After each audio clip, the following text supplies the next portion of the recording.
দেখো বন্ধুরা, যার গাছ সে অসুস্থ থাকলে কি হয়। তোমাদের সাথে কদিন আগেই এত সুন্দর কাঞ্চন ফুলের ভিডিও দিয়ে তোমাদের গুড মর্নিং উইশ করতাম। তোমরা সবাই দেখেছো আমার এত সুন্দর কাঞ্চন ফুল গাছটা। দেখো, বৃষ্টি হবার আগে যে দুদিন খুব রোদ দিল, তখন আমাদের বাড়িতে জলও ছিল না, কারেন্টও ছিল না। তাই হয়তো শাশুড়ি মা সব গাছে জল দিতে পারেনি, কিন্তু বুঝতে পারছি না কেন সবগুলো গাছ কোনো রকমভাবে তাজা আছে। মানে বৃষ্টি হওয়ার পর একটু হলেও তাজা হয়েছে, কিন্তু আমার সেই শখের কাঞ্চন ফুল গাছটা মরে গেল। তোমরা তো সবাই দেখেছো কত সুন্দর কাঞ্চন ফুলের ভিডিওটা আমি দিতাম। কষ্ট করে আমি গাছগুলোকে দেখতেই ছাদে এসেছিলাম, এসে দেখি আমার গাছটা মরে গেছে।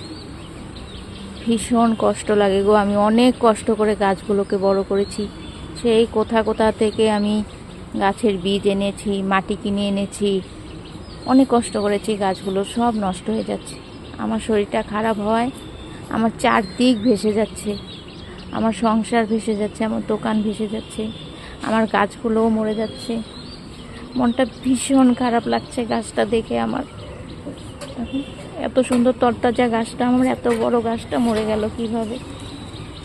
যারা গাছের যত্ন করে, গাছকে ভালোবাসে, তারাই বুঝতে পারবে আমার এই কষ্টটা, আমার কতটা কষ্ট লাগছে গাছটা দেখে। যাই হোক, আবার কোথা থেকে বীজ এনে লাগাবো যদি সম্ভব হয়। আরেকটা গাছ আছে এটার।